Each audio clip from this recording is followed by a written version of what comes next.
Tudo bem, pessoal? Bem-vindos a mais um vídeo da série Histórias do Oscar. Hoje, Oscar 2006, Crash contra Brokeback Mountain, um dos vídeos mais pedidos aqui do canal também nesse quadro. Acredito que a expressão do Jack Nicholson diz muito sobre essa história.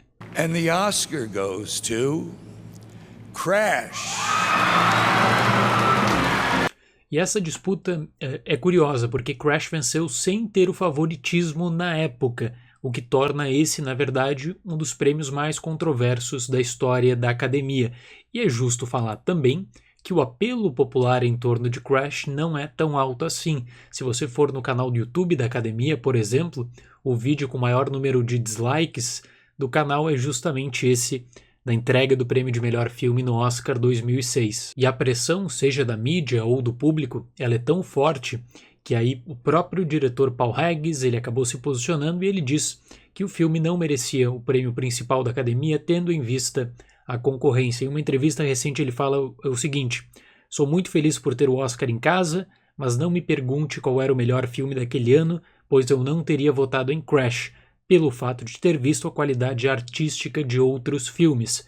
A questão é, como tudo isso aconteceu? Como Crash acabou levando o Oscar de melhor filme, sem favoritismo?" Então vamos para a análise da temporada. Eu começo citando os 5 filmes indicados para o prêmio principal da academia naquela temporada. Então Crash, do Paul Haggis, distribuição da Lionsgate nos Estados Unidos; Brokeback Mountain, direção do Ang Lee, distribuição da Focus; Capote, Bennett Miller, distribuição da MGM; Good Night and Good Luck, Boa Noite, Boa Sorte, do Clooney, distribuição da Warner; e Munique, do Spielberg, distribuição da Universal. Todos os filmes citados correram nos festivais de 2005 nos Estados Unidos, estrearam na janela do Oscar de setembro a dezembro naquela temporada, exceto Crash, que lançou em maio de 2005. E se você acompanha o canal, você sabe que maio é uma data curiosa e pouco usual se você quer colocar o seu filme como grande concorrente para a categoria principal do Oscar. E o caso de Crash é mais curioso ainda,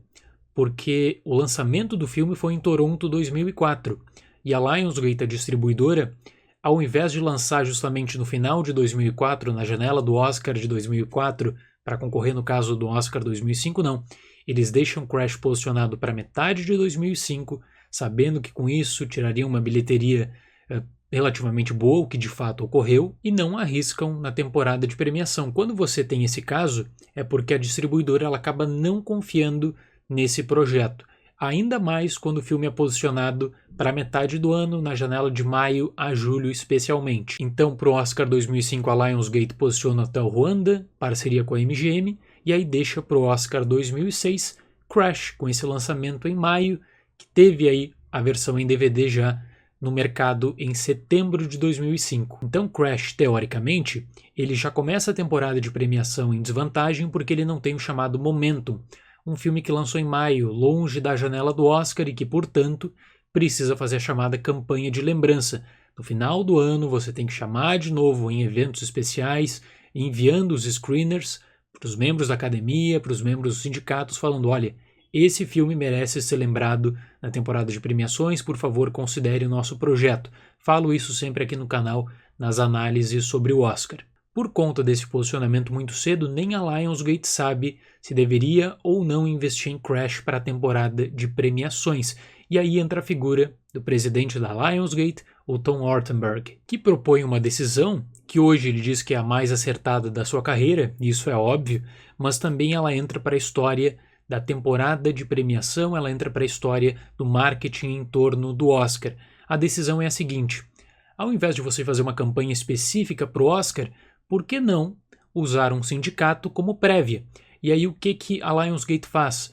Vamos usar o SAG Awards, vamos usar a premiação do Sindicato dos Atores como prévia para saber se podemos ou não investir em Crash na campanha para o Oscar, e aí o foco é o Oscar de melhor filme. Se tivesse sucesso, se Crash conseguisse nomeações para o SAG, como conseguiu, a Lionsgate aí sim faria um investimento massivo para o Oscar com os eventos tradicionais, e nós discutimos muito isso na relação do Harvey Weinstein, como ele muda, como ele cria a chamada campanha moderna para o Oscar com eventos especiais, a distribuição de screeners, mas ninguém até então tinha pensado nisso, tinha pensado em fazer essa prévia com uma grande campanha específica para um sindicato. Isso foi histórico. A primeira vez que ocorreu isso foi no SAG Awards 2006. Como o SAG ele é o maior sindicato dos Estados Unidos na área de entretenimento, a divisão da premiação se dá em duas fases. A fase 1, você tem 2.000 pessoas que são selecionadas por sorteio e essas 2.000 pessoas participam dos eventos, assistem teoricamente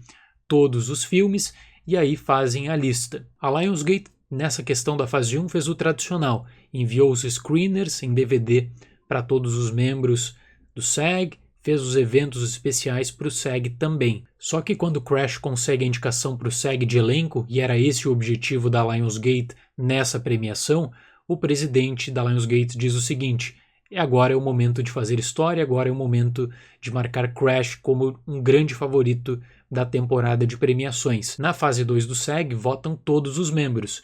E eu falei que era um sindicato grande. Naquela época, eram cerca de 130 mil membros que poderiam votar. E aí, tradicionalmente, você tem eventos especiais em Los Angeles e Nova York, você tem o convite para que todos os membros assistam no cinema, você tem o envio dos screeners para mais ou menos 10% de todo o corpo de membros do SAG, só que naquele ano a Lionsgate decidiu enviar um DVD para cada membro, total 130 mil DVDs de Crash enviados. Nunca na história tivemos algo parecido, um foco específico para uma premiação de sindicato, especialmente desse tamanho. Então, nas palavras da produtora de Crash, Katie Schulman, ela diz o seguinte: foi a decisão mais acertada de nossas vidas, estávamos falando de um filme que foi lançado em maio e que foi lembrado por conta dos DVDs. Sem isso, Crash não teria nenhum prêmio. E aí você pode estar se perguntando, mas por que isso foi importante? Por que isso foi simbólico? Por que a produtora de Crash ela diz que os DVDs foram essenciais para a vitória e para a consolidação de Crash na temporada de premiações? Bom, aí chegou a hora de falar do franco favorito ao Oscar daquele ano, que era Brokeback Mountain, do Ang Lee. E vamos falar um pouquinho sobre a disputa dos dois. Brokeback, durante toda a temporada de premiação, foi visto como favorito e até então tinha conquistado a chamada Trinca Sagrada: PGA, Sindicato dos Produtores, DGA, Sindicato dos Diretores, e WGA, Sindicato dos Roteiristas, no caso o prêmio de melhor roteiro adaptado. Nenhum filme até então tinha perdido o Oscar conquistando a Trinca Sagrada. Fora isso, Brokeback venceu o BAFTA de melhor filme, e apesar de eu sempre lembrar que o Globo de Ouro não pode ser considerado como uma prévia confiável para o Oscar, muito pelo fato de que as duas entidades, Hollywood Foreign Press e Academia, não têm membros em comum, e que no Globo de Ouro é um lobby específico para menos de 100 pessoas, com a Academia você está falando com números muito maiores, eu tenho que citar que Brokeback venceu no Globo de Ouro o prêmio de melhor filme, drama, e também venceu o prêmio de melhor direção com Ang Lee, que é aproveitado, esses dois prêmios especialmente, são aproveitados pela distribuidora Focus para trabalhar durante a campanha, claro, durante a campanha tradicional no mês de fevereiro nos Estados Unidos. Então, Brokeback, com todo esse favoritismo, com todos esses prêmios, estava fazendo tudo conforme o roteiro, uma campanha tradicional que tranquilamente venceria o Oscar de melhor filme em qualquer outro ano. Só que o favoritismo de Brokeback, ele não era partilhado dentro da academia.